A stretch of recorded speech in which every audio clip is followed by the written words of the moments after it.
Quand il est question de parole et langage, les 5 premières années de vie d'un enfant sont une période palpitante. Les habiletés qu'il développera en communication durant cette période auront d'importantes répercussions sur les expériences de votre enfant tout au long de sa vie, à l'école, dans ses relations avec d'autres, au travail et dans son quotidien. En tant que parent, vous pouvez faire beaucoup de choses pour favoriser le développement du langage chez votre enfant. Mais comment savoir si les compétences de communication de votre enfant se développent comme il faut? Il faut d'abord savoir ce que votre enfant doit pouvoir accomplir à chaque étape de son développement. Pensez à chaque étape comme étant un bloc qui fait partie d'une structure. Lorsqu'une étape est atteinte, la base de la suivante est jetée. Plus il y a de blocs, plus la structure est solide. Ce programme vous permettra de découvrir les étapes de développement en communication que votre enfant devrait atteindre vers l'âge indiqué. Vous découvrirez également comment fournir à votre enfant les blocs nécessaires pour qu'il atteigne ces étapes de développement.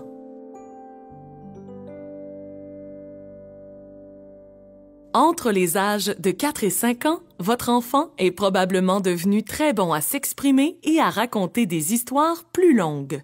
Et malgré qu'il ait beaucoup d'énergie, il est aussi capable de concentrer son attention plus longtemps que lorsqu'il était plus jeune. Avec l'aide d'Alexis, Maxime et leur maman, examinons quelques étapes du développement que devrait atteindre votre enfant à l'âge de 5 ans. Il décrit les événements passés, présents et futurs en détail.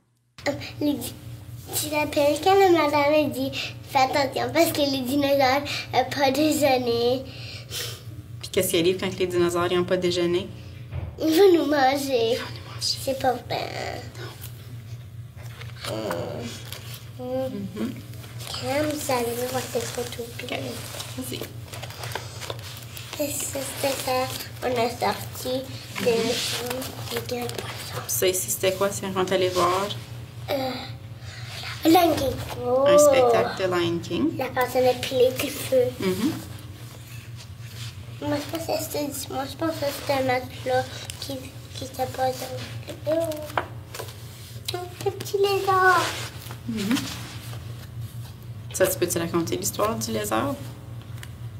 Ben, la papy. On attendait pour le papa. Oui.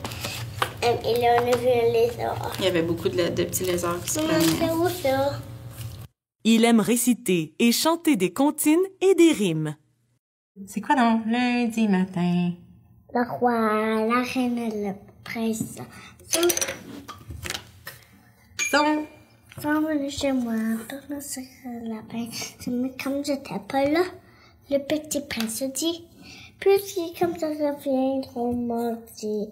Mardi matin, le roi, la reine et le prince sont venus chez moi pour me serrer la pince. Mais comme j'étais pas là, le petit prince dit, puisque comme ça reviendront mardi. L'argot porte sur son dos une merde. Aussitôt qu'il pleut, il est heureux. Il sort sa tête. Il s'intéresse aux mots écrits et aux lettres. Par exemple, votre enfant devrait être capable de lire son nom et certains mots quand il a 5 ans. Regardez ici Maxime qui fait les sons du mot « grange » pour ensuite lire le mot. Tu reconnais-tu le mot arbre? Peux-tu faire le son pour maman? Puis continue. Bravo, arbre, hein? Comme il fait très froid, Julie et Marc jouent dans la grange.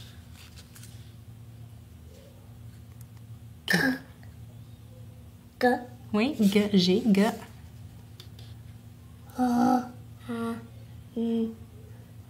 G. E. Oui, G, ça peut faire G ou je. Grange. C'est beau, Maxime. Julie et Marc voient Jean passer sur le tracteur. Où vas-tu? Lui demande-t-il. Je vais faire un tour au pré pour voir les moutons. Veux-tu faire les sons encore? Mo. Il comprend les instructions qui incluent une condition et une conséquence. Si, alors. Dans cet exemple, la maman de Maxime lui demande de réciter la chanson de l'alphabet comme condition avant de jouer encore à un jeu. Okay, si tu chantes la chanson de l'alphabet pour moi, Maxime, on va jouer au poisson une autre fois, OK? Quoi? Si tu me chantes la chanson de l'alphabet, on va jouer au poisson. A, B, C, D, E, F, G, H, I, J, K, L, M, N, O, P. Il utilise presque tous les sons de sa langue avec peu ou pas d'erreurs. J'étais pas aussi parce que tout le monde était parti. Il avait faim, hein? Mais lui, il mangeait tout le manger de les poules. Parce qu'il y a un petit poule là. Je pense que ça c'est un canard. Je pense que c'est peut-être un petit poussin, un petit bébé poule. Ouais. Un poussin. Ouais. Hein? Parce que... Est-ce qu'on a fait les deux pages là? On n'a pas fait cette page. Il connaît toutes les lettres de l'alphabet. A, B, C, D, E, F, G.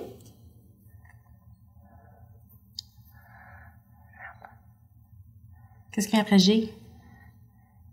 H. Oui. Ouais, moi, je sais comment de faire H. Oui, je sais. Il utilise les bons pronoms. Je, moi, tu, toi, il, elle, lui, eux, nous, vous. Raconte-nous qu'est-ce qui est arrivé quand on est allé dans la jungle. Il y avait la madame a dit les éléphants voulaient nous arroser. Moi, j'ai laissé ma tête comme ça. Il n'y avait pas assez d'eau. Parce que les éléphants, ils nous arrosaient, hein? Parce que c'est en plastique. Oui. Et c'est des vrais. Oh, l'hippopotame. Les hippopotames. Oh, les éléphants. Oui, ça, c'est les éléphants qui nous arrosaient en passant. Ouais, mais ils pas arroser. Puis tu t'en rappelles-tu? Ça me Ah oui, ça, c'est une bonne place. Regarde, t'en rappelles-tu de lui ici? Ah oui. Qu'est-ce qu'il disait, ce monsieur-là? Il voulait prendre notre tête et donner une tête à nous. Il voulait prendre une de nos têtes pour deux des siens. Non. Il utilise la même grammaire que le reste de la famille. Après ça avec un adulte, sinon tu pourrais Tu pourrais t'égarer. t'égarer. Oui, vas-y. Assieds-toi bien, sinon tu peux... Puis celle-là ici, ça c'est quelque chose qu'Alexis fait souvent. Fait que quand on s'accroche pour grimper, qu'est-ce qui peut arriver? Tu peux tomber. Tomber. Quand on fait. Faut qu'on attache bien ton manteau, sinon tu peux avoir un rhume. C'est ça. Il identifie les sons au début de certains mots. Par exemple, pomme commence avec le son P. Mekana. M. Oui. Yogi. Y. Oui. Tu l'as eu. Valise. W. V. Voiture. V. V. V. Zoo. Et Z. Oui. C'est de ça. Grand-papa. Ah!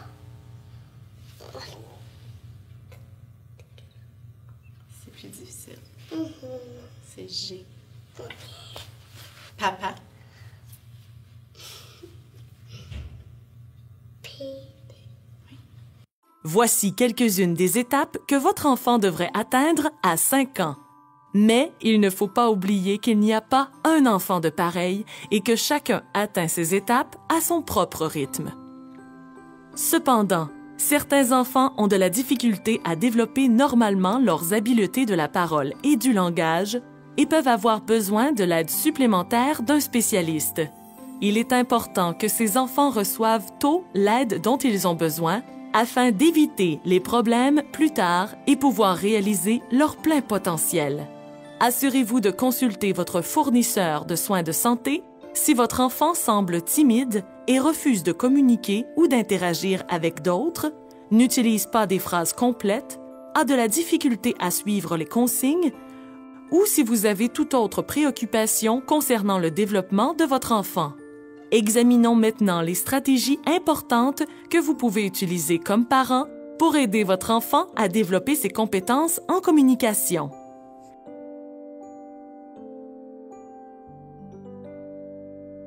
À cet âge, votre enfant peut sembler être un moulin à paroles, mais il est très occupé à apprendre énormément de choses sur le monde qui l'entoure. Il est bourré de questions.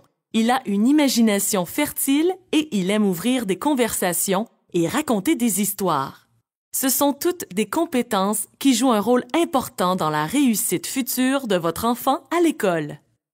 Avec l'aide d'Alexis, Maxime et leur maman, examinons des stratégies que vous pouvez utiliser comme parent pour préparer votre enfant à l'école. Parlez souvent à votre enfant en utilisant des phrases complètes. Vous aidez ainsi votre enfant à développer sa compréhension de la grammaire appropriée qu'il peut utiliser lui aussi. Oh, regarde, lui ici, c'était quoi? T'en rappelles-tu de ça? Ah oui, c'est une parade. Oui, c'était la grande parade. Puis qu'est-ce qu'il faisait dans la parade? Je sais pas. Qu'est-ce qu'il faisait là? Oh, il dansait. Il dansait beaucoup, hein? Mais est-ce que c'est puis la photo? C'est qui pointait des personnes. Je pense que Ah oui. oui, lui. Je pense qu'il est ici. Ça, c'est quand il pointait à des gens dans la foule. Hein? Puis il disait allô à tous les petits-enfants. Oh my God, c'est quoi ça? C'est Mary Poppins. Lisez ensemble souvent, en utilisant beaucoup d'expressions et d'animations. Non seulement cela encourage votre enfant à aimer les livres, mais cela favorise aussi son imagination.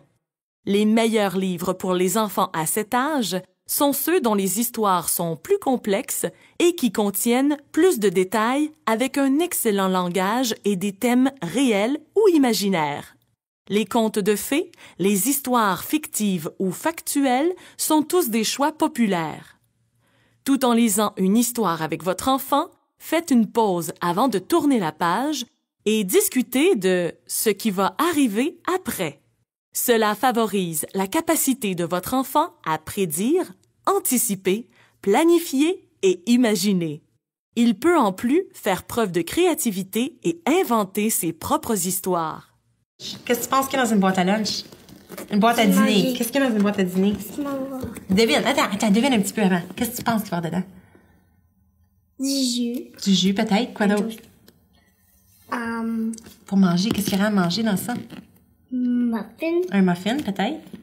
Cookie. Un biscuit? Peut-être. Tu as des dog. biscuits? Un hot dog? Peut-être. Une patate? Peut-être une patate. On va voir. Ouvre-la ta boîte à lunch, on va voir qu'est-ce qu'il y a dedans. Ah, c'est quoi? Hamburger. Pomme. Carotte. Et du lait. Du lait. Bravo. On les sent. C'est quoi devant l'eau? Dans l'autre? L'autre, c'est une boîte de jouets. Une boîte à jouets. Quelle sorte de jouets tu penses qu'il y a dans la boîte à jouets? Un camion. Un camion. Quoi d'autre qu'il y aurait dedans? Maman, je vais voir. Après la lecture d'une histoire, parlez de ce qui est arrivé au début, au milieu et à la fin du récit. Cela permet à votre enfant de découvrir l'établissement de séquences. Autrement dit, il apprend que tout consiste en une série d'étapes ou d'événements qui doivent se produire pour que quelque chose d'autre arrive. Il a aussi la chance de se pratiquer à utiliser les temps de verbe au passé, présent et futur. Ça rappelle-tu quand on est rentré? À Le Walt grand Disney? château. Il y avait un grand château. Puis ici, c'est où est-ce qu'on était quand tu as fait ce drôle de visage-là? T'en rappelles-tu? Maman s'en rappelle plus. C'était ici. C'était juste là. C'était un visage pas mal drôle que tu faisais, hein? T'en rappelles-tu quand on était allé dans cette place-là? Non, ça c'est ma soeur, le pauvre des cheveux. Ça, c'est ta sœur. Oui. Oh, ça, c'était qui? Pinocchio, c'était pour ma soeur. Oui, Pinocchio cherchait pour ta sœur. Elle a essayé de trouver la plus menteuse. Enseignez à votre enfant différentes façons d'utiliser et de comprendre les mots. Utilisez des synonymes et des contraires. et faites une partie de plaisir à jouer avec les mots longs, les mots qui n'ont pas de sens et les rimes. Les enfants qui sont capables de jouer avec les mots de ces différentes façons deviennent de meilleurs lecteurs. Fait que Jean arrête le tracteur près de la barrière et entre dans le pré. Et il va chercher l'escabeau. Oui, un escabeau ou une... Il y a un autre mot pour un escabeau, c'est une... Échelle. Oui, c'est beau. Fait qu'il y a deux mots, échelle et escabeau.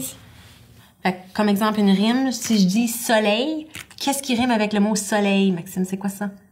C'est quoi ça ici? Oreille. Oreille. Fait que soleil et oreille, ça a le même son, hein? Si je dis feu, Maxime? Peu. Oui, bravo, je peux. Parlez avec votre enfant des mots imprimés que vous voyez dans les livres, les journaux, les instructions de jouets et sur les pancartes et les menus. Cela montre à votre enfant que le matériel imprimé est important et que nous l'utilisons chaque jour pour toutes sortes de choses. Ça, c'est un chien. Mais c'est quoi le nom encore? Le nom du chien, c'est Caramel. Caramel. Et Ce petit garçon, son nom, c'est... Marc. Oui. Tu peux-tu faire des sons? Mara. C. Oui, C a deux sons, hein? C. Ben, c'est Marc. C, ça a le son C et ça a le son K. Marc. Fait que dans ce cas-ci, c'est Marc. Marc. Laissez votre enfant faire l'expérience de l'écriture. Commencez par l'aider à apprendre comment tenir et utiliser un crayon ou un stylo. C'est une habileté importante dont il aura besoin pour écrire. Quand il aura maîtrisé le gribouillage, encouragez-le à essayer d'écrire les lettres de l'alphabet et par la suite des mots. Les enfants qui ont cet âge commencent habituellement par écrire leur nom et celui des autres membres de la famille.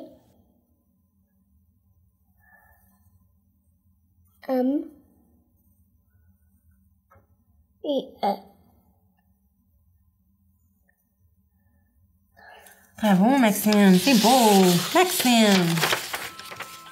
Dans le cadre de ce programme, nous avons revu les étapes de développement que votre enfant devrait atteindre à cet âge environ, ainsi que des moyens simples de l'aider à développer ses habiletés croissantes en communication. On vous encourage à consulter la présente ressource à chaque étape du développement de votre enfant. Et n'oubliez pas de discuter avec votre fournisseur de soins de santé de toutes vos préoccupations concernant l'acquisition de la parole et du langage de votre enfant. En ayant recours aux trucs et conseils simples qui ont été discutés dans ce programme ou en demandant de l'aide pour aborder les difficultés de communication aussitôt qu'elles apparaissent, vous pouvez aider votre enfant dans son cheminement.